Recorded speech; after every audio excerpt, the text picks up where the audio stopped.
आंखों देखी घटना है। हमारा गांव गोंडा जिले में पड़ता है। यह उस समय की बात है जब गांव में 19 साल की उम्र में सब लड़कों की शादी हो जाती थी। उनमें से एक मेरा मित्र रमाकांत भी है। उसकी शादी 3 साल पहले हो चुकी थी और अब उसका बीवी भी आ गया था। उसकी बीवी बहुत निडर थी। इसको मैं निडर इसलिए बता रहा हूँ कि उसकी निडरता एक दिन बहुत भारी पड़ गई थी। 3 से 4 साल पहले तक गांव की अधिकतर औरतें सुबह सुबह उठकर लोटा लेकर नित्य क्रिया के लिए कोई खेत में तो कोई खुले मैदान में जाती थी। वो भी जब गांव के पुरुष लोग सो रहे हो तब जाती थी। कुछ दिन बीत गया तो अब रमाकांत को एक सुंदर सी बेटी हुई। बेटी अभी 8 महीने की थी। उस समय उसकी बीवी सुबह सुबह अकेले उठकर खेत में चली गई और अपने सासू माँ को या फिर अपनी जेठानी को भी नहीं जगाया। वह अकेले ही चली गई क्योंकि वह तो बहुत निडर थी। लेकिन उस समय वह न तो हाथ में चक्कू और न ही माचिस लिया।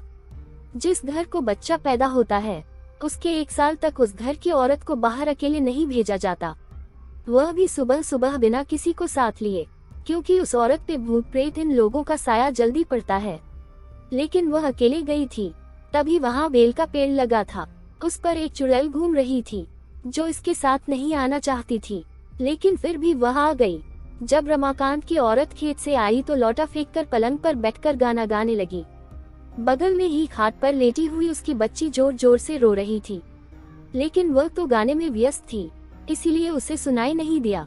इतना देखकर रमाकांत चिल्लाने लगा कि बेटी को उठाओ, क्या तुम्हें सुनाई नहीं दे रहा है कि वह रो रही है? फिर भी बीवी ने जवाब नहीं दिया। तब तक रमाकांत की भाभी आ गई और वह समझ गई कि यह कौन है और रमाकांत को इशारा किया कि जाओ दादाजी को बुला लाओ। इतना सुनते ही रमाकांत समझ गया कि मेरी बीवी के ऊपर कोई चुड़ैल का साया है। तभी भाभी ने दादाजी का नाम लिया। तब तो रमाकांत पलंग पर बैठकर दादागिरी झाड़ने लगा और बोला कि तुम कौन हो, यहाँ पर क्यों आई हो, क्या तुम मुझसे शादी करना चाहती हो? तब तक गांव की कुछ औरतें और कुछ पुरुष मजा लेने के लिए इकट्ठा हो गए। चुड़ैल ने कहा कि मुझमें तुम्हें क्यों दिलचस्पी हो रही है, क्यों मुझसे शादी करने के लिए आतुर हो? तो रमाकांत झट से बोला कि मैं कुछ काम धंधा तो करता नहीं, लेकिन अगर तुम साथ रहोगी तो धन दौलत लाती रहोगी। चुड़ैल ने हंसकर बोला, ऐसा कुछ नहीं होता, हमारे में भी कोई ना कोई मुखिया जरूर रहता है जो धन दौलत की रखवाली करता है।